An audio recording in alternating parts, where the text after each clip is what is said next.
নীলগঞ্জ গ্রামে নন্দু তার মা বাবার সাথে থাকত।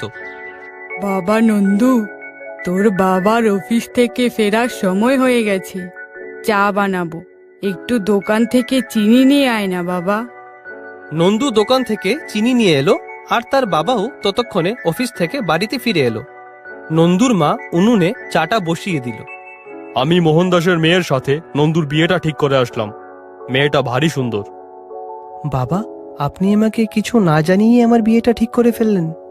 বাবা হয়ে আমি তোকে আবার কি জিজ্ঞেস করব? মোহন দাস বিয়ের জন্য 5 লক্ষ টাকা পণ দিচ্ছে। তোর মতো একটা বেকার ছেলের জন্য এটা কি কম? বাবা, আমি আমার জন্য মেয়ে পছন্দ করে নিয়েছি। ও আমার সাথেই কলেজে পড়ে।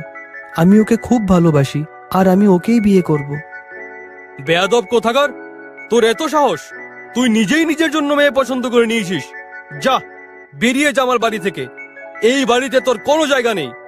নন্দুর বাবা রেগে নন্দুকে বাড়ি থেকে বের করে দিলে নন্দু তার গার্লফ্রেন্ড প্রিয়াঙ্কার সাথে বিয়ে করে নেয় এবং তারা একটি ঘর ভাড়া করে সেখানে থাকতে শুরু করে। শোনো না, বলছি কি, আমার কাছে মাত্র 15,000 টাকা আছে। তা দিয়ে তো আর বেশি দিন চলবে না গো। তুমি এইসব নিয়ে একদম ভেবো না। আমার বন্ধু তার জমিতে ক্ষীরার চাষ করে। আমি সেখানে কাজ করব। কিছু না কিছু পয়সা তো নিশ্চয়ই পাওয়া যাবে।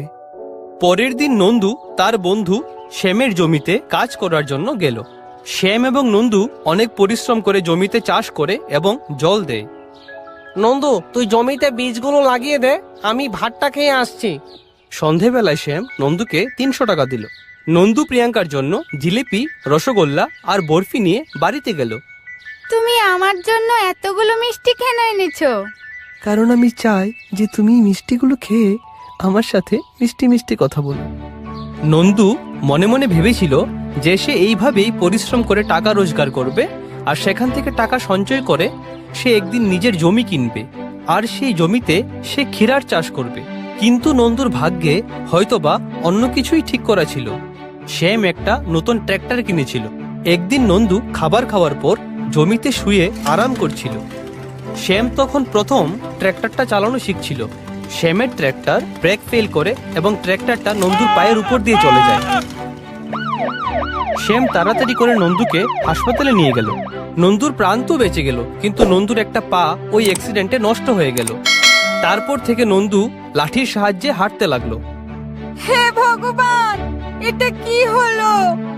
কেঁদো না প্রিয়াঙ্কা, শ্যাম তো আছে, ও আমাদের নিশ্চয়ই সাহায্য করবে।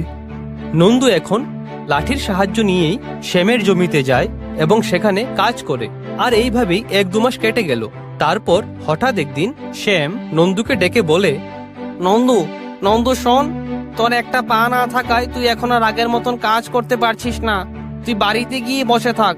তোকে আর আমার জমিতে কাজের জন্য আসতে হবে না। আর এই নে, কিছু ক্ষীরা নিয়ে যা, কিছুদিন খেতে পারবি। এরপর নন্দু তার বাড়িতে চলে যায়। এই নাও প্রিয়াঙ্কা, ক্ষীরাগুলোকে রাখো, এইগুলোকে জলে রেখো, নাহলে শুকিয়ে যাবে। আজ তো তাড়াতাড়ি চলে এলে, কি ব্যাপার? শ্যাম আমাকে কাজ থেকে বের করে দিয়েছে। আমাকে বিয়ে করে তোমার জীবনটা একদম নষ্ট হয়ে গেল। আমাকে ক্ষমা করে দাও। না নন্দু, আমি কিন্তু এমনটা একদমই ভাবি না। আর তুমি দেখবে, ভগবান আমাদের নিশ্চয়ই সাহায্য করবে। নন্দু যেই ক্ষীরাগুলো নিয়ে আসলো, প্রিয়াঙ্কা সেগুলোকে কাটতে বসলো। প্রায় সবগুলো ক্ষীরা কেটে নেওয়ার পর প্রিয়াঙ্কা যখন শেষের ক্ষীরাটিকে কাটতে গেল, তখন সে দেখলো যে সে যতবারই ওই ক্ষীরাটিকে কাটছে, ক্ষীরাটি আবার আগের মতন হয়ে যাচ্ছে। এই, তাড়াতাড়ি এদিকে এসো, এই দেখো জাদুর ক্ষীরা। নন্দু এসে দেখলো, এই ক্ষীরাটাকে যতই কাটছি ততই বড় হয়ে যাচ্ছে। চলো একটা কাজ করি, এই ক্ষীরাগুলোকে ঠেলাই করে বিক্রি করি। হ্যাঁ, ঠিক বলেছো। তুমি এবার ক্ষীরে বেচার ব্যবসাটা শুরু করেই দাও। কোনো ইনভেস্টমেন্টও লাগবে না। তুমি ভোলাপুর যাওয়ার রাস্তায় ঠেলায় করে ক্ষীরা বেচা শুরু করেই দাও। ঠেলা আমি পৌঁছে দেব। নন্দু একটা ঠেলা গাড়ির জোগাড় করে নিল এবং সে ক্ষীরা বিক্রি করতে শুরু করে দিল। জাদুর ক্ষীরার কারণে নন্দুর এই ব্যবসাতে কোনো টাকাও লাগলো না। আর জাদুর ক্ষীরা বিক্রি করে নন্দুর খুব লাভও হতে থাকে। জাদুর ক্ষীরার স্বাদ আর নন্দুর একটি পা না থাকার কারণে লোকেরা নন্দুর কাছ থেকে বেশি করে ক্ষীরা কিনতে শুরু করে।